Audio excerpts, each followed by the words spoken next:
Hello, everyone. This is Gail Estella, and welcome to the Gail Estella Survival Podcast. Here's where we turn pain into purpose, because survival isn't a whisper, it's a roar. And before we get started, there's a couple of things I need for you to do for me. The first thing is, will you please go and like, share, and subscribe to the Gail Estella Survival Podcast? Secondly, where are you tuning in from? I'm here in Aiken, South Carolina. Put in the comment box below where you're tuning in from. Are you following me on all of my social media platforms? If not, please do so at Gail Estella. And lastly, have you purchased your copy of Through It All by Gail Estella? If you haven't, it isn't too late. You can go to truevinepublishingcompany.org, Amazon.com, or anywhere books are sold. October. October is Domestic Violence Awareness Month. And this month is really true and dear to me and for me. I am a 33-year survivor of domestic violence. And for the whole month of October, my guests will be sharing their stories on how they survived domestic abuse. And my next guest, my first guest for the month, Ms. Vernine Henderson. Her story is so compelling. Her story is so heartfelt. Her story is one that most don't talk about, let alone share about. So I admire her courageousness. I admire her strength. And we hope that somebody's life will be changed. We know someone's life will be changed by her story. Hello, Ms. How you Gail. doing? I'm doing well. I hope you are. I am. As I said in the introduction, your story is a story that most people don't talk about, and they definitely don't share about it. Are you ready? I am. You are? Okay. So let's start off, and I'm going to give the technical name, and then from there we will proceed with your story, okay? And a lot of times when we think about abuse, we always think about physical abuse. But sexual abuse falls under the realms of domestic violence as well. It does. As well as sex trafficking. And so the name of the abuse, and I'm giving the technical name, intrafamiliar child sex abuse. Basically, it's sexual abuse of a child by someone within the child's family. So can you tell us who that someone was? My biological father. Your biological father. Yes, ma'am. Are you okay? Yes, ma'am. Okay. So let's get started. Your biological father. How old were you when the abuse started? I was 8. 8 years. And it continued for about 7 years. 7 years. And that's another thing. When I did my research, they said that it's usually ongoing. So about 7 years. Yes, ma'am. Okay. So basically about 15 years old. You were a teenager then. I was. Mm-hmm. At 8 years old, you lost your innocence. I did. How was that for a little 8-year-old girl? Well, most 8-year-olds probably would have told somebody, even if it wasn't the other parent. But being that my sister and I were being raised by my mother, I made the decision not to tell her. Mm-hmm. And I did so because my mother was the only one single-handedly taking good care of us, because I wasn't expecting that to happen to me simply because I was a daddy's girl. And I think for me, I made the decision not to tell my mother because she was the only person that was taking care of us. My father was not giving any child support. He wasn't visiting us or anything like that. But what happened was my mother talked to him and said, you need to spend some time with your children. And so he decided that that would be a good idea. But unbeknownst to me, that's when the abuse started at my paternal grandparents' home in Huntersville. But once that happened, a lot of things with me changed. And I want to point this out. I learned to tell parents, sometimes you got to learn how to ask the hard questions. Even more than that, you got to be willing to hear the hard answers, because what you hear, you may not like, it may hurt, but you got to be willing to help your child deal with it. And first and foremost, let them know that it is never their fault. How would they know to ask the hard questions? What is it that you feel that parents need to look for, or what is it that you feel some parents may overlook, therefore they can't ask the hard questions? I'll take me, for example, being that I was a loving, caring, playful, never had really a caring life. But once that started happening, once the molestation started, I became very quiet, very withdrawn. My grades dropped. But I still tried to keep that smile on my face, because I have the type of mother where she senses things. And so it was very hard to even make myself smile, just to divert her from asking those questions. But my grandmother, who is deceased now, I used to spend a lot of time at her house, which is my mother's mother. And she said one thing to me, and I kind of felt like she knew, but she wanted me to say, because she said to me, she said, Vernine, she said, whenever you want to talk, I'm here. And if you can't tell me, you can talk to God. And that's all she said, because when I would be over her house, I would literally just go into the den and stare out the window. And that's how my grandmother knew that something was going on. She couldn't put her finger on it, but she just knew. But she wanted me to know that I should be comfortable enough to be able to tell somebody, but I wasn't. You weren't?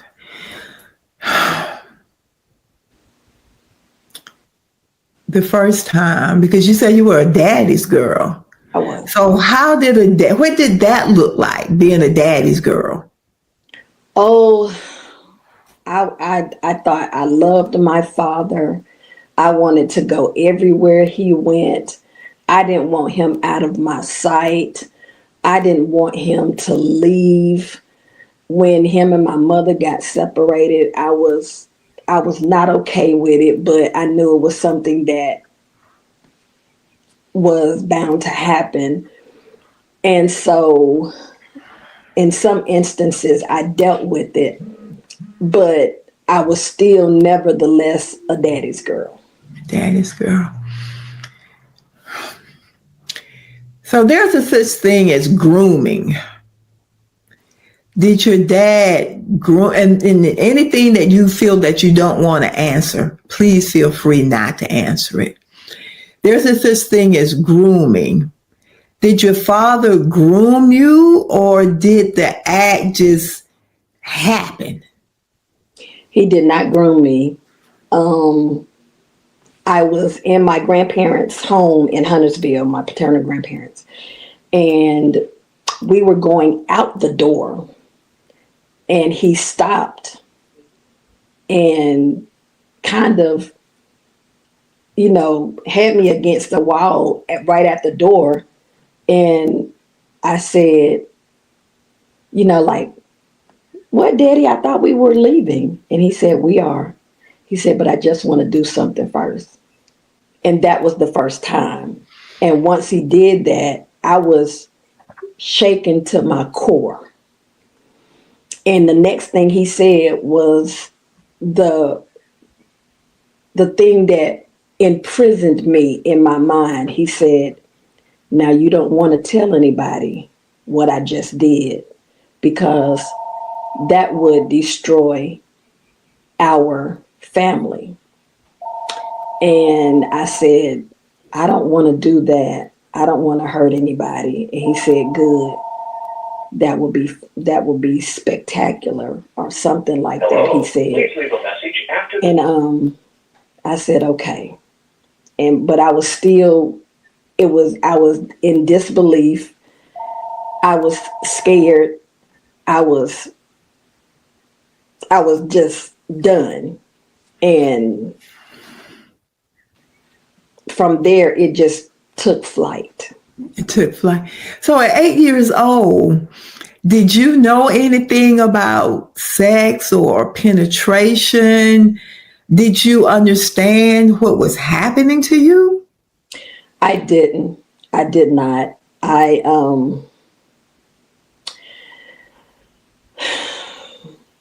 wasn't, and the thing about it is so funny, because the only people that I loved and wanted to be around and wanted to play with were my male cousins, because they always had this sense of protection as far as I was concerned.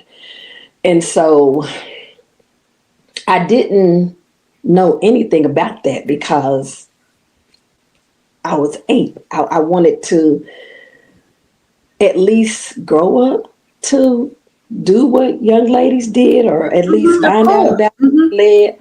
But yeah, once that started happening, it just changed who I was and how I did things and how I thought about things. You're 8 years old. Your father tell you not to tell anyone. So you had to go home and carry the psychological pain, the physical pain, the emotional pain. How is that for you? I did that because at the time I had a sister who was 1, because we are 7 years apart. And I love my sister very, very much. And I took that abuse because I could not see anyone else raising her except for my mother. And that is what led me to my decision to never tell her. Never. How frequently did it happen? Did it happen each time you went to visit your father? Yes. Every time? It happened each time, and it was so ironic, because if you were to look at my father, he looked normal. He just wasn't. He talked normal. He acted normal around other people. And he, even after he would do what he did to me, he would even revert back to sounding like a father. Like a father. Wow.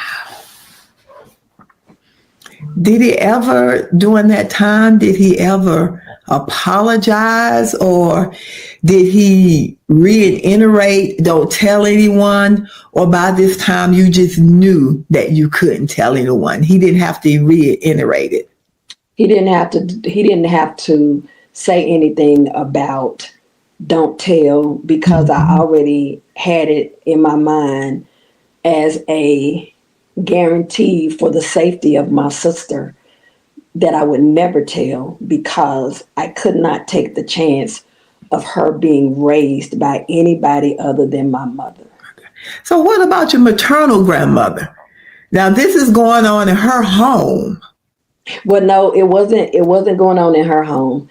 I would go and visit my grandfather, my father, at my paternal. I mean, your paternal, your paternal grandmother. Yes, your paternal grandmother. It was going on in their home. Did she Do you think she had a sense of what was going on? No. And I say that because my grandfather was already deceased. And the way that our family situation was, his older sister stayed right up the street from her mother. And so with my grandmother growing older in age, they just moved her up there. And so he had free will and free reign of the house. Right. Yes. And as you're growing up, you're maturing, your body is changing, you're becoming a young lady. And I'm quite sure you began to be interested in boys, or boys were interested in you. So no boys. And that's the thing. I was already feeling different. I don't know why, but I already had no interest in boys. And even to today, I don't really know how that would have affected me if that hadn't happened to me. Yes. But I never got that chance to figure that out. Yes. So I always liked girls, but not to the extent where I was willing to pursue that, because first of all, I'm 8, so I didn't know how. But I think that what happened for me is that when this molestation started taking place, I developed, or I created, imaginary friends to keep me comfortable, keep me safe. And so with that, and I just noticed that all of my creative friends that I created for me to stay sane, to stay safe, and to feel like I had someone to tell, I made them all girls. Mm-hmm. And so all he did was solidify how I was already feeling, which didn't give me a chance to even see the male species different. Yeah. Because for me, you were my father, and you were supposed to show me how I should be treated. But instead, you did the opposite. So what it did in my mind, as this continued to happen and as the intensity of it continued to grow, I couldn't trust men. If I did not know you, I did not trust you. And even with that, things kind of transpired with that, because I was just determined that, okay, this is happening to me. I can't trust anybody. I can't trust. I couldn't trust my cousins anymore. I couldn't trust. The only person that I could trust was my maternal grandfather. And so I just didn't have it in me. I didn't have the strength to even try to trust, because the trust had been initially broken by the man that created me with my mother. Your father. Yes. Yeah. So how was that for you? How was that for you proceeding through life, putting on a face, wearing a mask, pretending, going to school, basically just going through the motions? How hard was that for you? Because it just sounds like it must have been so hard for you psychologically to have to muster up the amount of energy that I feel it took to just even not live every day, but just to exist every day. Yes, you are exactly correct, because it took a whole lot of self-discipline not to fall apart. And even with me going through school, I had to make up things like when we came back from the summer, I had friends that had gone on vacation, that had went to other states and seen their family members. And I literally had to make up things because every summer it was the same thing. So I began to create scenarios where I told I had a great summer. Yeah, I went and did this and we did, when it really wasn't that way. So it was very hard. It's very, so what happens to carrying all of those feelings? We become actors, we become storytellers. Mm-hmm. What's another word I'm looking for? I know the word I'm looking for, but we paint a picture. And I know the word I'm looking for, but it's not coming to me. We paint a picture of how we feel our perfect life would look if everything was the way that we wanted it to look. And we paint this picture to others. But inside you use the word, you did all of this to not fall apart. Where does all of this go? Because at some point in time, we can only consume so much. So how were you able to, or were you able to release it in any form or fashion? I actually did, but I think that I want people to understand that in some instance, I made a sacrifice.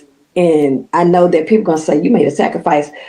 I'm always, and I have always been family oriented. And so I had cousins, that a particular cousin that went to a high school in Huntersville. And when I was going to high school, I wanted so bad to go to this school. And the only way I could go is if I stayed in the vicinity of the school. And so I begged my mother, not thinking, to please let me go and stay with my father, because I wanted to be at this school because I knew people and I would be comfortable there. And I knew that I would be a lot better at my schoolwork and some other things. And so I begged her, and she talked to my father, and he consented. And my mother, of course, being the mother that she is, gave rules that I had to abide by, protocol, procedures, and things of that nature. But as my summer came to a close, 2 weeks before that, I was sleeping and I sat up and I said, oh my God, I just gave him unlimited access to me. Yes. Yes. But I wanted to go to this school so bad. I mean, I wanted to go to this school, and I did, but things became more intense. They became more intense because of the decision that I made to want to be at this school. So now, Vernine, the adult, looking back, how old were you then? I was I was 14, actually. 14. Started going to high school. So, okay, 14. So do you think by this time that you had gotten accustomed to the abuse, or you knew how to handle the abuse, or maybe you blocked it out? I blocked it out. You blocked it out because I knew that now he had this unlimited access to me, which I made available because of what I wanted to do that my mother consented to. The other thing to that was he also had a time schedule. Everything happened at 4 a.m. every morning. 4 a.m. every morning. I have no idea, even to this day, what the significance of that was. But everything that happened always happened at 4 a.m. So your body pretty much was regulated to the point that you knew at 4 a.m. my father's going to enter this room. I'm going to have to endure what I have to endure. And once it's over, I could go back to sleep, or I could get ready for school. I could go on about my day. And actually, I didn't go back to sleep. One, because then remember previously I said once things happened, he always went back to the father figure, something like, well, it's time for you to get up and get yourself together for school and, go in there and wash, make sure that the water's hot, things like that. And I was Well, he cooked breakfast for you and okay. Nothing like that. Okay. And the word I was looking for is fabricate. We fabricate these stories. That's the word I was looking for.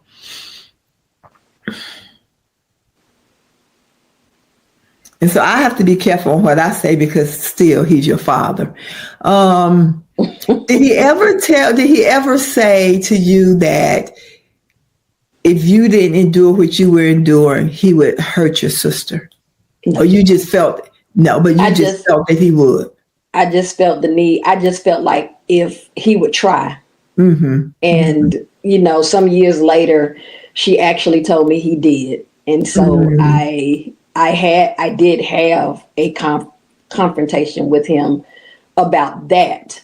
But I was determined that I was not. It was not even a thought process for me. It was non-negotiable that I would allow him to harm her. I would take every touch, every pain, every discomfort, just to make sure that she stayed safe.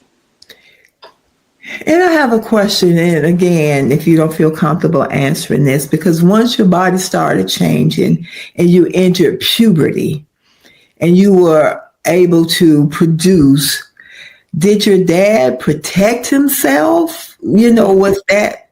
No, he didn't. That's the only strength that I had, because he would always say this little phrase, and I don't want to say that, but I would always tell him, no, you're not doing that. No, you're not doing that. I had enough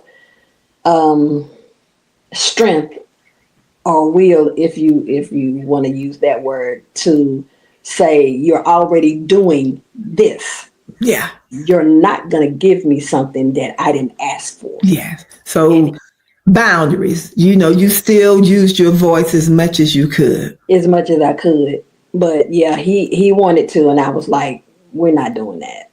Mm-hmm. I don't want that from you. I don't want to look at something the rest of my life knowing that it's yours, and I'm not only the parent, I'm the sister I wasn't doing that. You were mature enough to know that. Yeah. So you said up until like 15, so 14, you went to the new school, you moved in 15. I just couldn't take it anymore. I had it where weekends I spent with my mother, because I would still have to go to church. I would still have to, do all of those things where church was concerned. And so one afternoon, Saturday afternoon, I went and spent Saturdays with my cousin, whom I told what was happening. I just couldn't take it anymore. And so she said to me, you need to tell your mama. And I said to her, you do know who my mama is, right? I have, because it's your aunt. Mm-hmm. I said, I'm not telling her. And so she insisted. She said, you got to tell somebody. I said, I'm telling you. I'm telling you. She said, you can't do it like that, man. You got to tell somebody that knows what to do. And I said, I'm not telling my mama. I said, I'm not saying nothing to her. And so she said, okay. And I begged her, I said, promise me you are not going to tell anybody. And she said, I'm not going to say anything because you need to. She said, because I don't want to have you not ever trust me again. But somehow it got back to my mother because I my cousin spoke to one of my mother's sisters about it. And that weekend she called me like on a Thursday, right before the day I was supposed to go to my mother's after school for the weekend. And she said to me, she said, I'm just calling to let you know that I heard some disturbing news. And she said, first and foremost, I want to know, are you okay? How was your mindset? And I said, normal teenager, oh, I'm good. I'm good. I'm cool. No, now I'm trying to avoid it because now somebody else that I didn't want to know knows. No. So they said to me, I'm going to give you to Sunday to tell your mother. If you don't tell your mother, I'm going to tell your mother. And I said, don't do that. I'll tell her. She said, okay, I'm going to trust you. I said, okay. Hung up the phone. I told you I would tell her. But for me, I'm not telling her. You still weren't ready. It wasn't that I wasn't ready. I knew my mother. Okay, you said that. Mm-hmm. I know my mother because she had two girls and she was taking care of them alone. I know my mother. And I know how she feels about it. And the thing that really just solidified me not telling her, when Oprah Winfrey became syndicated, I think it was in 1986. And we got out of school, and this is even before then. I think I was probably like 13, 14 in seventh grade. And we were looking at this story. We was looking at one of her shows, and they were talking about parents who molested their children, but the parents were still behind bars. And they had never been confronted by their children or anything of that nature. And so after they talked about it, and there was one Caucasian girl, and I think she was 22, and she finally confronted her father. And we were sitting in there looking at it. And so my mother went to the kitchen to, fix us some sandwiches and things of that nature. And she said, with her back turned to me, if I found out that your father did that to you, I would make it my mission to murder him. I'm not telling you anything. That solidified it right there for me. Mm-hmm. I'm not doing that because now I have a reason not to ever tell you. And I didn't, but somebody else did. Someone else did. I'm going to go back before we get to that part because you said you attended church. Did you ever question God? I did. Or why he allowed? So tell me, what were your questions to God?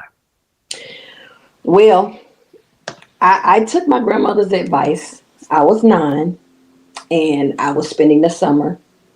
And I remember what she said in the kind of house that my grandmother had at the time. She had a front porch, but all of our family knew to come around and come in the side door or the back door. So I went outside. I sat on the front porch. I sat with my hands in my lap and I introduced myself. I said, God, I'm Vernine, but my family, they called me Nene.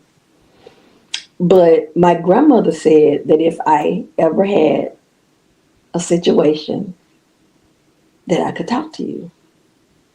And I said, my father is molesting me. And I want to know why you're allowing this to happen to me.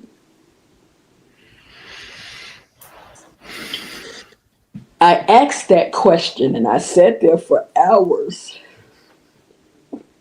without an answer.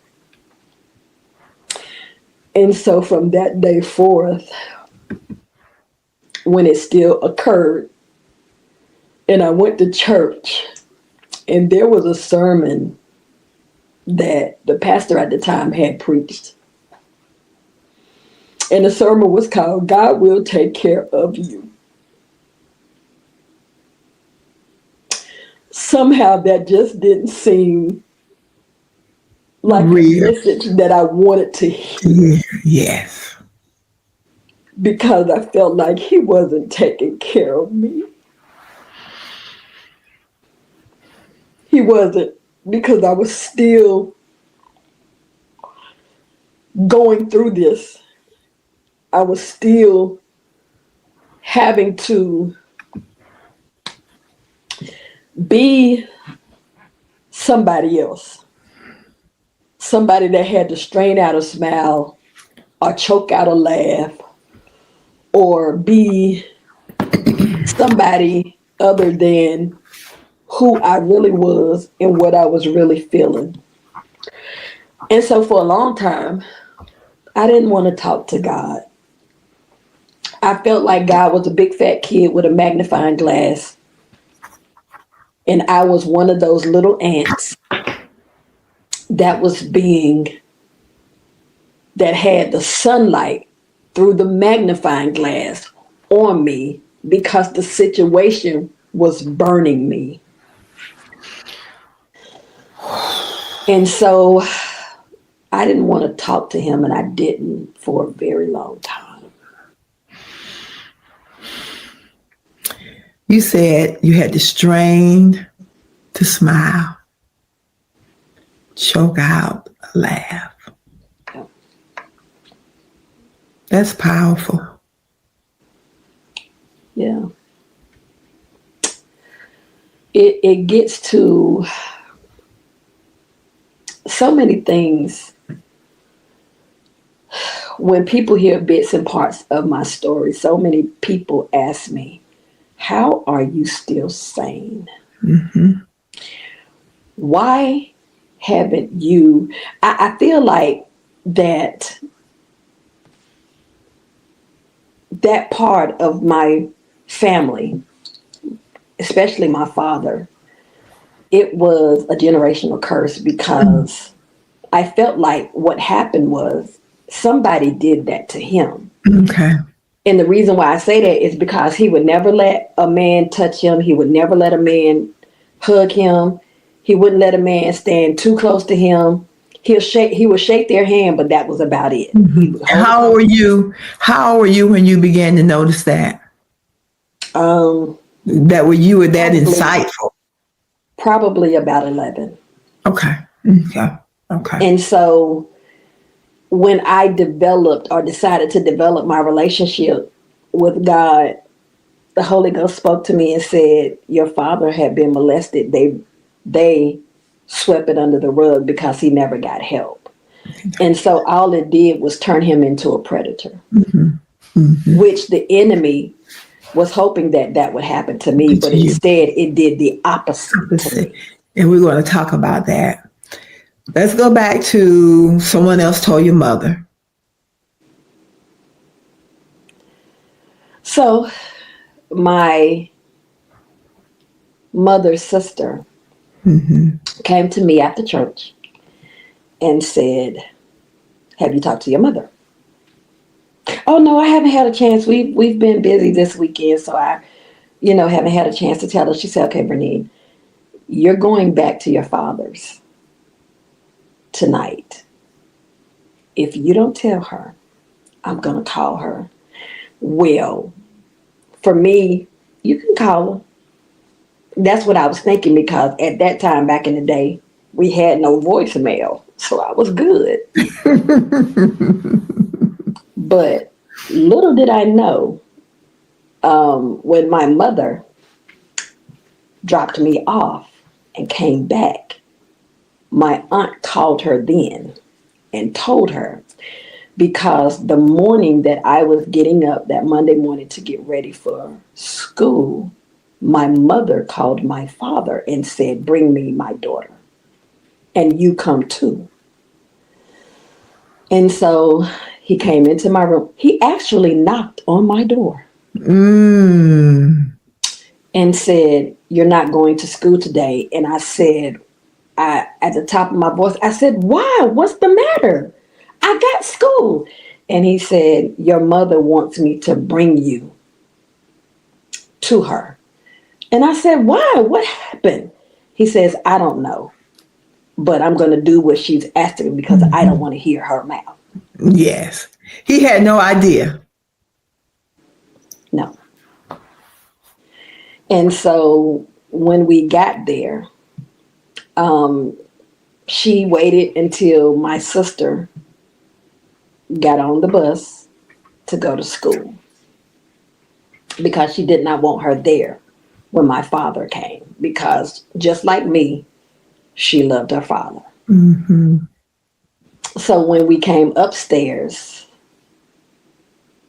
in my room, what I shared with my sister during the course of the weekend, I sat on my bed and he sat across from us because we had twin beds, and my mother stood in the middle at the foot of the bed. And my mother looked at me and said, "When were you gonna tell me?" And I said, "Playing dumb." "Mama, tell you what?" She said, you're gonna do that? You're gonna actually think that I don't know?" And I said, "What are you talking about?" And then when she said the name of the sister who knew, I was like, oh. Now, what was your father's reactions at this time? He was just sitting there like he didn't have a clue.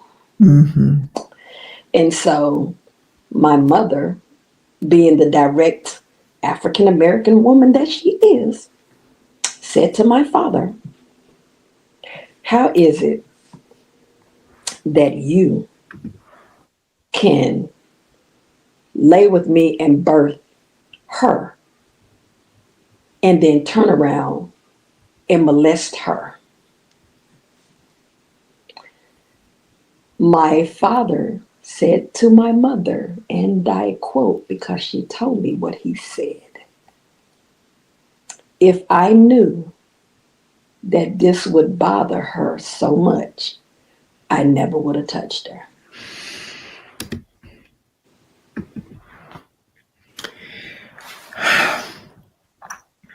My mother lost it. She lost it. So do you think at some point, and I don't know if you know the answer to this, do you think he separated himself, separated his feelings, separated fatherhood, separated everything, and just became apathetic to all of it? Because he said if he didn't know that it would hurt you, in our mind we would think, how could a person not think it would hurt? Or do you think he meant the lasting effects that it might have had, or how deeply it might have hurt? Because even the physical part of it. I think he meant exactly what he said, because if no one ever found out, he would still try to do it. Because, and I say that because one incident when I was 30, I went up to, trying to kind of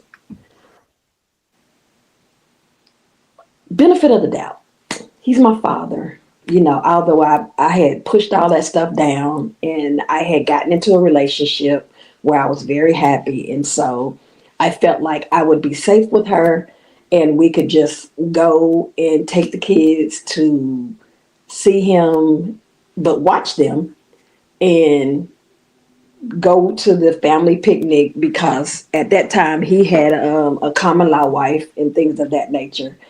And so even at 30, he still tried me. And I was like, are you kidding me? I was like, and I just looked at him. I was like, are you really that insane? I said, okay, I tell you what. So I went and told my girlfriend at the time, this is what he just said to me. And she said, he did what? And I told her because she already knew. I told her everything when we first met in the first 6 months. And she said, he did what? And so she went over and confronted him. And so we left, took the kids and left. And I was just done, like spaced out from not even believing that he did that. You know, had the nerve, the big nerve to try it again and even say it to me. Yes, as an adult. Right. And I went in the room and we never said anything to the kids. And she came in and she said, I want to kill your father. And I said, did you ever want to kill your father? Did you ever think about hurting your father? No. Do you, during the time all of this was happening and now, did you love your father? Do you still love your father? I didn't. Okay. I didn't even like him. Nor did I want to be in the same space as him. And because of my mother, and my mother is such a loving and compassionate woman. And she told me that she actually tried to do what she said she would do to him. And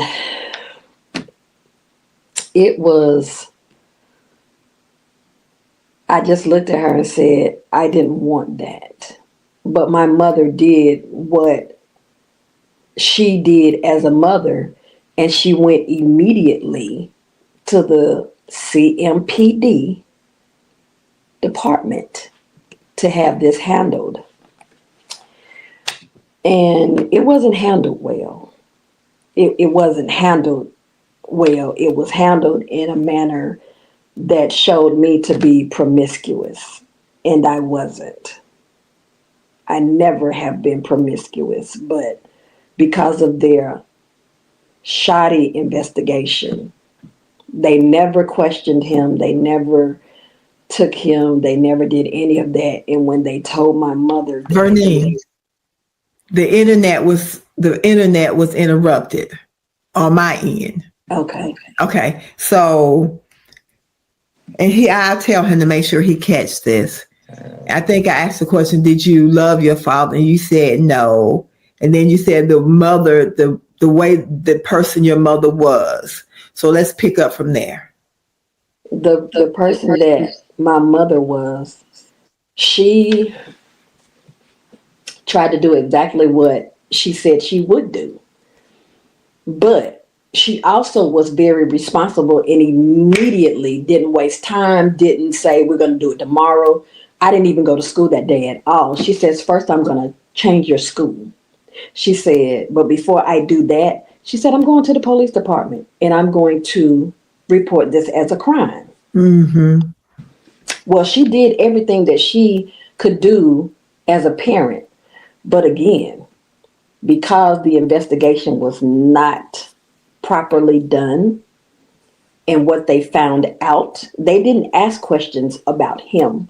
They asked questions about me. Yes. And so they determined that if anything happened, it was because of me and my being promiscuous.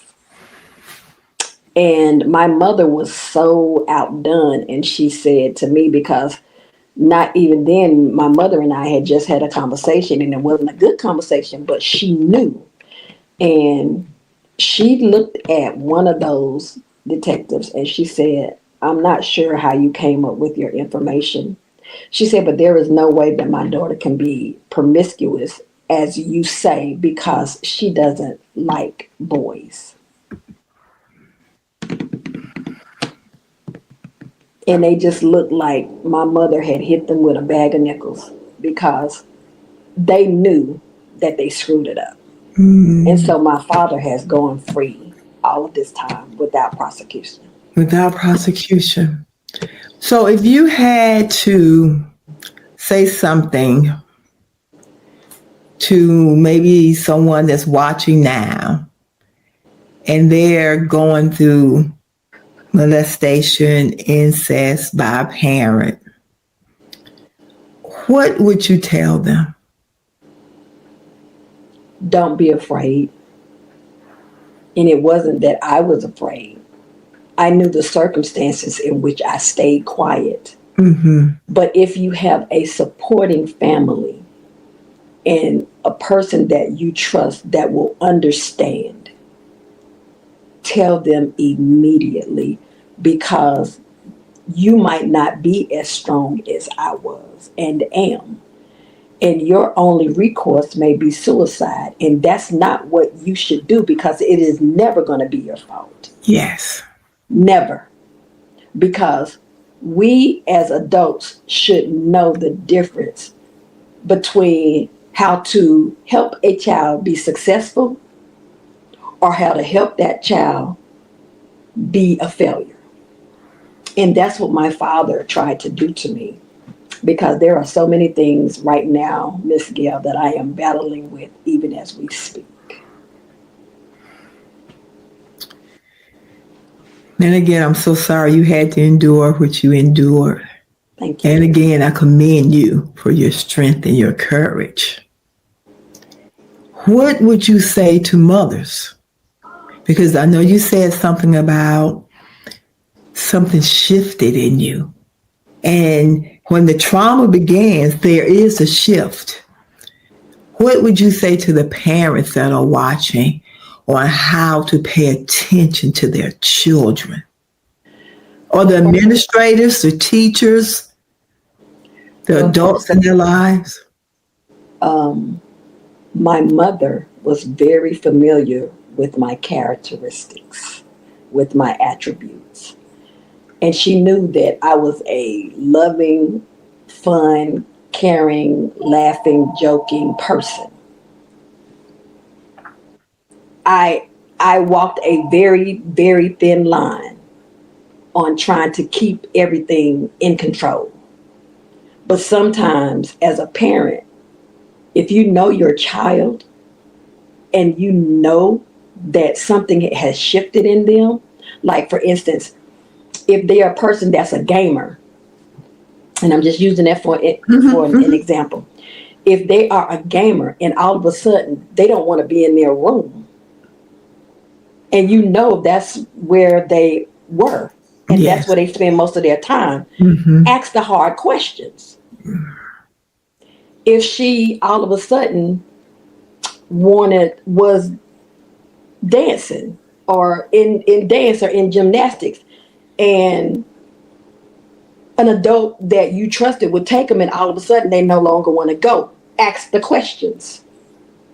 But don't ask them in a way that will make them feel like you're judging them. Yes. Because they won't ever trust you. They won't. And even more than that, be ready for what they tell you. Don't sleep on it. Handle it immediately, because that child has got to know, one, it's not their fault. Two, if you are the guardian or the parent, you're going to take care of it immediately. Because that's what my mother did. She did everything she could and still didn't get justice. But at the end of the day, God has become his judge and his juror. And you say that because? My father is, and I told my mother this, my father is now stuck in a loop in his life, and he has some, I don't know exactly what kind of dementia, but he has dementia. You have some. Has your father ever apologized or acknowledged what he did to you? Has he ever apologized to you? Well, my sister and I went to confront him about that, because I felt like I deserved for him to say that to me. And he denied it. He said he's not apologizing for something he never did. Yes. And that my mother was crazy to even, me and my mother were crazy. And I didn't get upset about him calling me crazy, but don't you ever say that about my mother. Yeah. And, you know, that's the line I draw. That's it. You don't say anything because you never were there. Mm-hmm. You didn't do what she did. You didn't sacrifice. So you have no right. He didn't give, he took away. Right. And so I told him, I said what I said. I said, you don't ever have to apologize. I say, but what I'm going to say to you is, if God ever calls your number, you don't have to worry about me coming to your funeral because I'm not going to look at a dead man twice. Mm-hmm. And I walked away.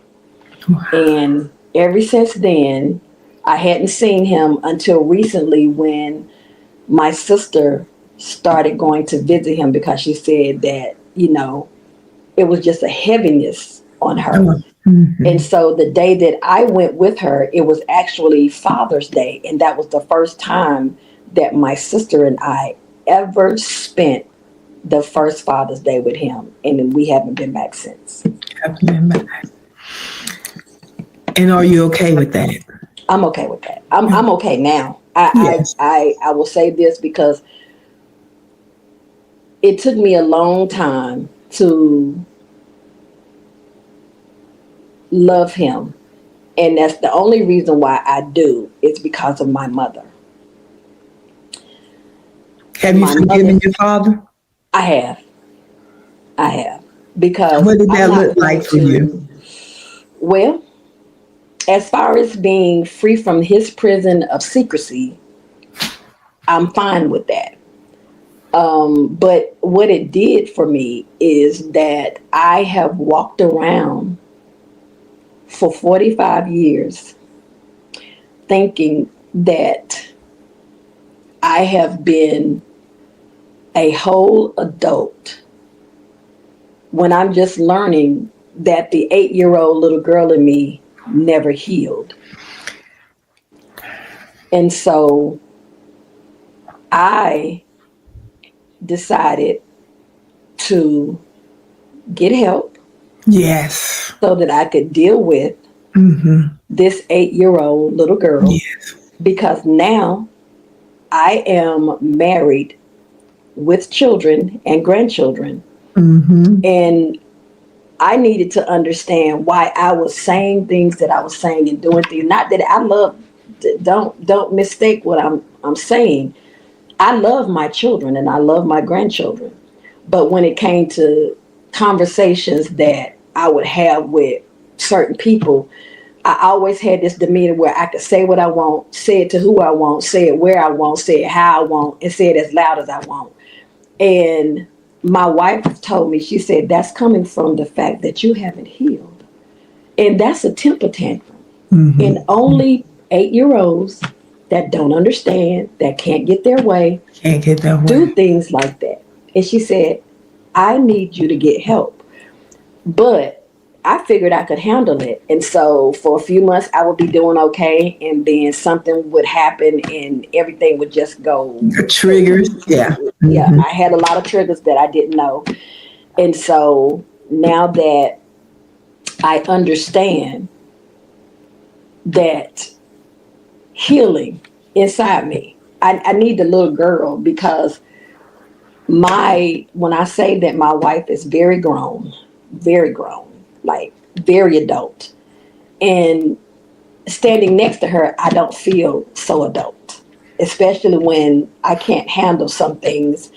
And when I need to have grown conversations, they don't come out like that because I start crying even before I could say one word. And so all of that is stemming from the fact that the 8-year-old little girl never got help. And statistics states that whatever age the trauma started, the malnutrition of the brain stopped. And so, like you said, we got to go back And we all have a kid inside of us that needs to be healed. Or we all have a kid inside of us that we're nurturing and we're learning how to love them and bring them up to par where we are, nurture them. We all have that. And I think the thing is that all of us don't realize it. So we still walk around not being able to have adult conversations. We still walk around having the temper tantrums, and we walk around having the questions why. But that 8-year-old little person, for me, was an 11-year-old. They haven't had a chance to be nurtured and to grow up. And the other thing about that is, Miss Gail, is that with me, I was always able to express myself, whether it was writing, whether it was speaking, anything of that nature. But it's just that I wasn't aware of these triggers that would cause certain things in me. And so that's why I said that healing, it hurts like hell. It hurts. If you really want to get healed, it's not pretty. It's never pretty. It's not. And the first time I started going to therapy, for the first 3 weeks, I cried because first of all, I didn't want to do it, but I knew I had to. And the thing that this molestation did to me, it gave me things that I didn't ask for, like I'm inconsistent.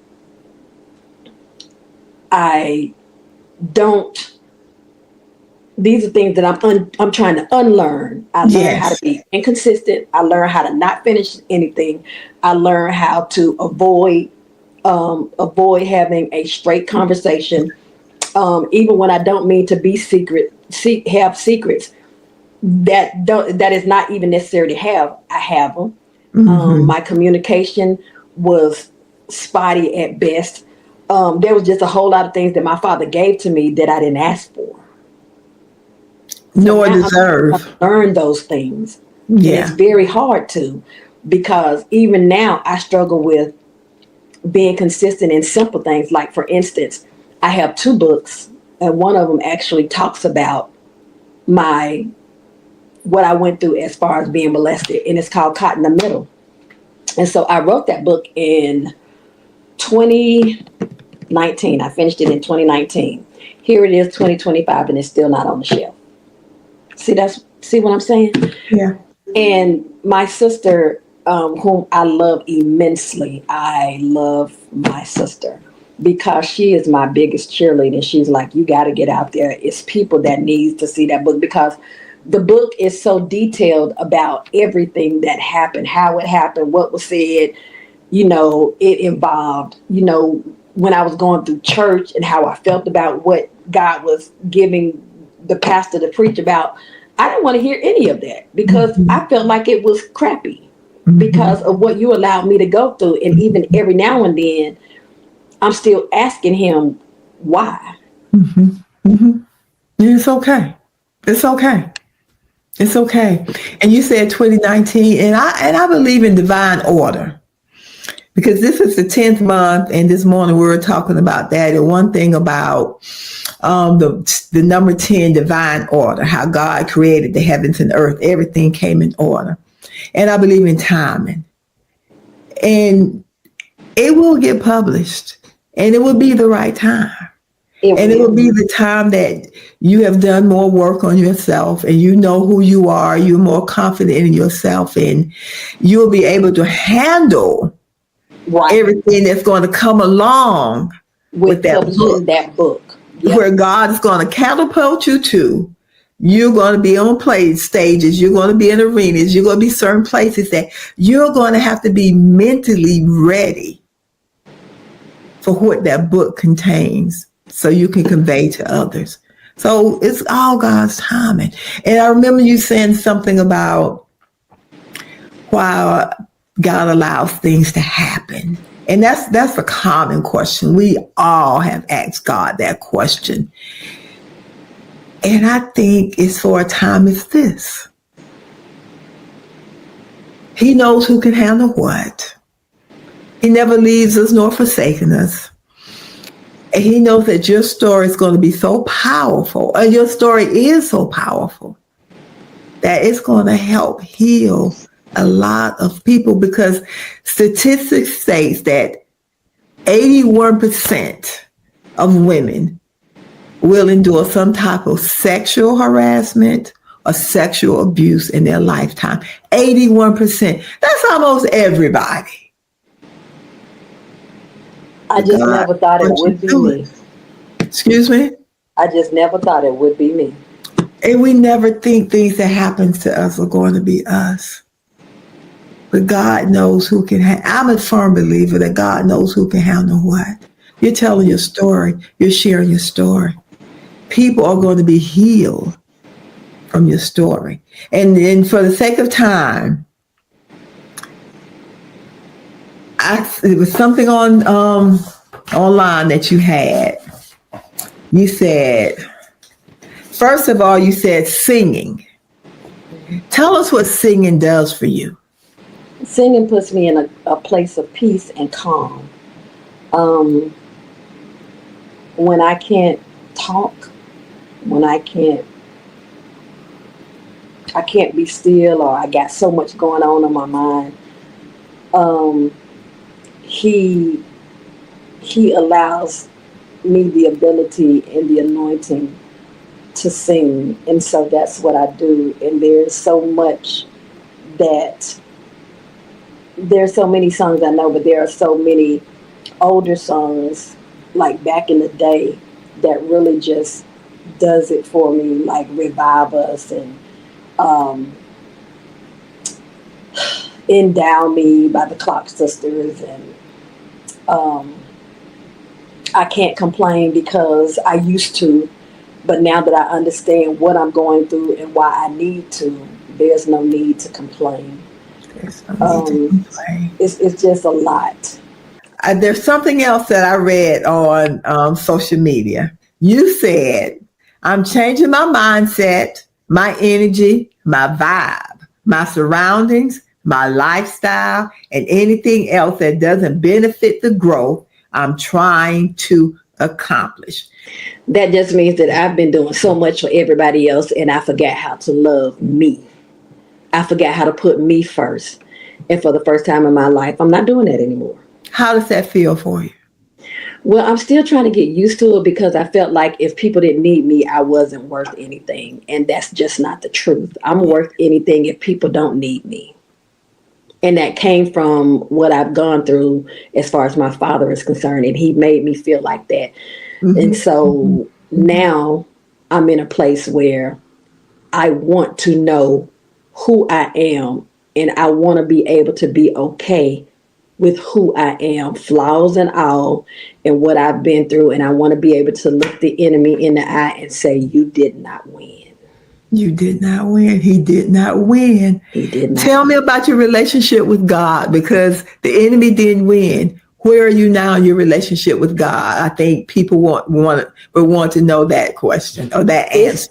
It's pretty, God and I have a funny relationship, and I know people gonna be like, what? But we do, because he knows me so well, which I know people saying, hey, well, he knows everybody so well. But when I say that, there's sometimes when I get out of sorts, and you know, the Bible says that God take care of fools and babies. So since I'm not a baby, I sometimes can act a fool. And so God always has a way of shifting my mindset and how I think about things and how I see things. And he allows me to be me, flaws and all. But I do know how to pray. I do know how to ask for forgiveness. And I do know how to say, God, you understand me when I don't understand myself. Or God, send me some people that can just look and see me. Yes. And not judge me, but just love on me, and maybe, just maybe, how you love me can change how I'm feeling. Because sometimes I don't always feel all right with this looming over my head. Sometimes I don't always feel like I want to get out of the bed. Sometimes it don't always feel like I want to be in the presence of people. And sometimes I do feel like that. because my mind runs 1,000 miles a minute thinking about things that I could have done, didn't do, should have done, wouldn't do. But God loves me and I love him. Yes. Yes. This has been a great interview. How do you feel? Well, my sister gave me some pointers, so I tried to stay within the realms of pointers. But I think that it's important. It's okay. I'm going to say it like this.